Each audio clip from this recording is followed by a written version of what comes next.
एक समंतक नाम की मणि थी द्वारिका में, सत्राजित यादव के यहां। भगवान ने जाकर के सत्राजित से कहा कि भैया ये मणि हमको दे दो, हम द्वारिका के कार्यालय में इसको रखेंगे। इस मणि से हजारों किलो सोना रोज होता है, अकेले व्यक्ति तुम इतने सोने का क्या करोगे? तुम बता दो तुमको कितना सोना चाहिए, रोज हम तुम्हारे घर भिजवा दिया करेंगे, बाकी का जो सोना है द्वारिका के विकास में लगाएंगे। लेकिन सत्राजित यादव ने भगवान को वह मणि देने से मना कर दिया। और कुछ दिन बाद वही मणि सत्राजित का छोटा भाई पहन करके कहीं गया तो वन में शेर ने मार करके वो मणि चुरा ली, शेर को भालू ने मार करके वो मणि चुरा ली, और इल्जाम लग गया भगवान द्वारिकाधीश के ऊपर। जब 5 दिन तक छोटा भाई लौट करके नहीं आया तो सत्राजित ने पूरे द्वारिका में हल्ला कर दिया, मेरे से मणि मांगने आए थे द्वारिकाधीश, मैंने देने से मना किया तो मेरे भाई का अपहरण करके इन्होंने मणि चुरा ली है। सोचो, इस दुनिया ने भगवान को नहीं छोड़ा तो हम तो इंसान हैं। द्वारिका के लोग जिन द्वारिकाधीश जी से लेकर के खाते हैं, जिनकी वजह से रह रहे हैं, जिनकी वजह से सो रहे हैं, जिनकी रक्षा में पूरी द्वारिका आनंद कर रही है, उन लोगों ने एक बार भी विचार नहीं किया कि हम भगवान के ऊपर आरोप कैसे लगा सकते हैं।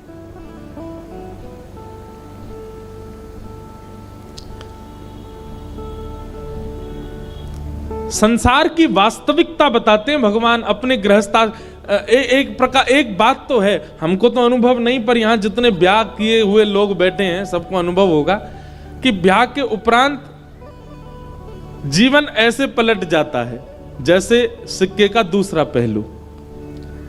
आप जैसे पूर्व में थे, जैसे पहले सब व्यवस्थाएं थी, जैसे पहले सारी आपकी अवस्था थी, वैसी बिल्कुल नहीं रहती। हमें तो अनुभव नहीं हुआ, पर ठाकुर जी की लीला 10वें स्कंद के रुक्मणी विवाह के उपरांत की लीला देखें तो बिल्कुल परिवर्तित हो जाती है। विवाह के बाद एक अलग ही जीवन ठाकुर जी का दिखने को मिलता है।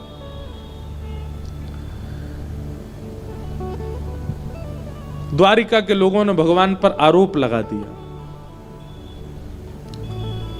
भगवान मंद मंद मुस्कुरा रहे थे अपनी स्वधर्मा सभा में बैठ करके और अपने सब मंत्रियों से कह रहे थे, देख रहे हो ये सब द्वारिका के लोग हैं, इनको बसाया मैंने, इनको खिलाता मैं हूं, सब काम मैंने करिए।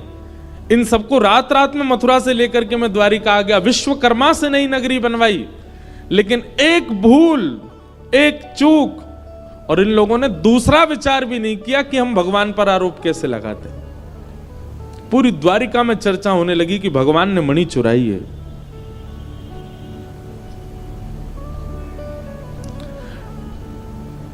मंत्री सब बोले, भगवान अब क्या करना है?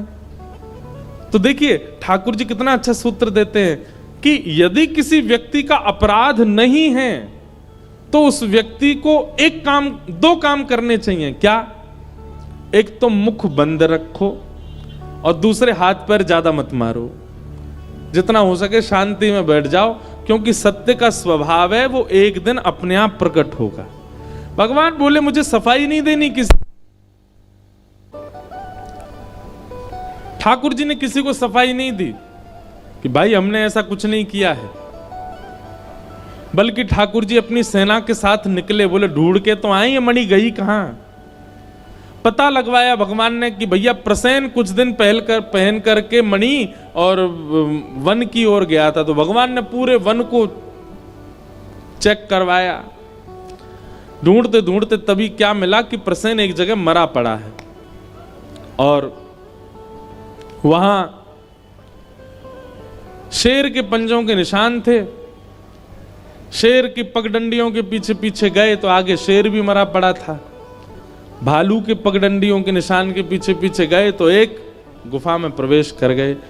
वहां भगवान ने मणि देखी, मणि जैसी उठाई, एक भालू के साथ 18 दिन तक ठाकुर जी का युद्ध हुआ। 18 दिन बाद वो भालू जब हार गया तो ठाकुर जी के चरणों में प्रणाम करके उसने कहा, भगवान मुझे मत मारो, मैं आपका परम प्रिय जामवंत हूं। भगवान ने उसको हृदय से लगाया, बोले जामवंत जी बड़ी कृपा, आपके दर्शन हुए। ठाकुर जी ने पूरी योजना बताई, इस मणि की वजह से हमारे ऊपर आरोप लगा है। जामवंत जी महाराज ने मणि भगवान को दे दी और चरणों में प्रणाम करते हुए निवेदन किया, नाथ जब मणि ले ही रहे हो तो साथ में मेरी कन्या भी ले लीजिए। दहेज तो ले ही लिया, अब कन्या भी ले लो। और अपनी पुत्री जामवती का हाथ भगवान के हाथ में देके कन्यादान किया। भगवान का दूसरा विवाह श्री जामवती के साथ हुआ। ठाकुर जी कोई स्त्री विशेष से ब्याह नहीं करते। ऐसा कहीं कहीं वर्णन भी आता है। कुछ संतजन कहते हैं कि जामवती जी जो हैं वो रीछ के भांति रूप में ही हैं, भगवान ने उनसे ब्याह किया। रूप, यौवन, संपत्ति, इनसे ठाकुर जी को आप कभी प्रभावित नहीं कर सकते। ये बात सदैव याद रखिएगा। रूप, यौवन, संपत्ति संसार के लोभ के लिए है, ठाकुर जी के प्रसन्नता के लिए नहीं है। भगवान ने जामवती के साथ में विवाह किया। द्वारिका में आकर के भगवान ने मणिपुरी द्वारिका को दिखाई। जामवती जी और जामवंत जी ने गवाही दी कि भाई ऐसे ऐसे हमको तो शेर से मिली और शेर को प्रसेन से मिली थी, भगवान ने इसमें कुछ नहीं किया है। तब सब द्वारिका के लोगों ने ठाकुर जी से क्षमा मांगी कि हमने आपके ऊपर आरोप लगाया, हमें क्षमा करो। भगवान बोले ये संसार का धर्म है। बंधुओं, विष और अमृत क्या है? सम्मान अमृत है और अपमान विष है। और समुद्र मंथन जब होता है, पृथ्वी का मंथन जब होता है, तो पृथ्वी के मंथन में दोनों निकलते हैं, विष और अमृत दोनों। तो अमृत क्या है? सम्मान। और विष क्या है? अपमान। पर हमारी भावना ऐसी, हम सब अमृत ही पीना चाहते हैं, हम सबको सम्मान ही चाहिए। पर मैं कथा में कहा करता हूं, जो विष पीता है, जो अपमान सहता है, अमृत पीने वाले तो देव कहलाते हैं, पर विष पीने वाले महादेव कहलाते हैं। वो देवों के भी देव कहलाते हैं। जो अपमान सहना सीख जाए, माता पिता की मार जिस बालक ने खाई है वही बालक बनेगा जीवन में कुछ। गुरुजनों से डांट जिसने खाई है वही बालक बनेगा जीवन में कुछ। जिस पत्नी की डांट पति ने खाई है वही बनता है जीवन में कुछ। ये डांट जीवन में बहुत आवश्यक है। और क्षमा कीजिएगा, डांट विमुक्त व्यक्ति जो होता है उसकी ज्यादा पूछ नहीं होती फिर संसार में। जिसने कभी डांट ही नहीं खाई उसको कोई डांटने वाला ही नहीं है, उसको कोई समझाने वाला ही नहीं है, उसको कोई संभालने वाला ही नहीं है। इसलिए एक व्यक्ति आपके जीवन में ऐसा होना चाहिए जो आपको रोके, टोके, डांटे, अब यहीं तक रहे, मारे पीटे ना, बस डांटने तक ही रहे।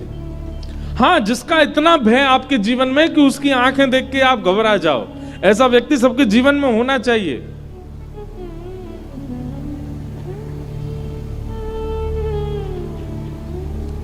और वही व्यक्ति कुछ बन पाएगा। तो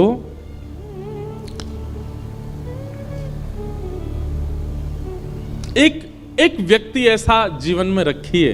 अब इसको कोई खरीद के थोड़ी लाओगे लेकिन घर का कोई ऐसा व्यक्ति हो जो थोड़ा रोक टोक करना जानता हो, उसके थोड़े समीप रहा करो। गोस्वामी तुलसीदास जी कहते हैं, निंदक नियर ही राखिए, निंदकों के थोड़ा समीप रहो।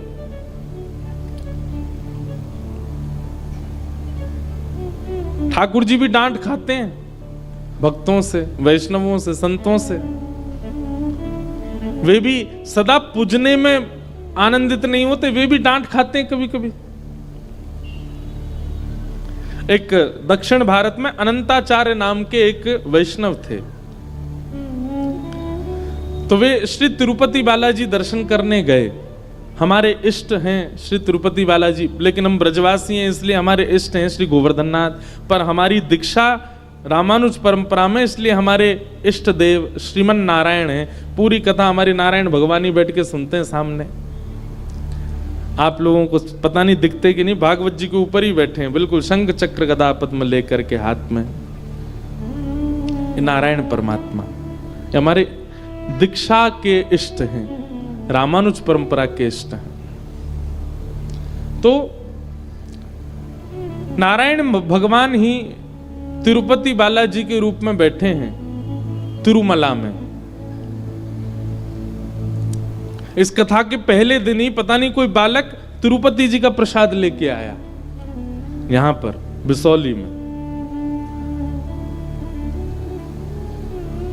कुछ दिन पहले कुछ विवाद भी हुए थे, वहां के प्रसाद में कुछ ऐसी वस्तुएं मिलाई गई, उसके प्रति भी ये दर्शन हो रहे हैं। ये हमारे नारायण भगवान है। ये पूरी कथा श्रवण करते हैं व्यास मंच के ऊपर विराज के, भागवत जी के ऊपर ही बैठते हैं छोटे से। और हमें ऐसा लगता है हमारे अंदर जो भी भावना आती, ये जब व्यास मंच पे हम बैठते हैं ना, तो चौकी, भागवत जी और फिर नारायण, ये बिल्कुल हमारे हृदय के सामने ही है। तो जब ये कुछ भावना प्रकट करते हैं हृदय में, तभी मुख से निकलती है।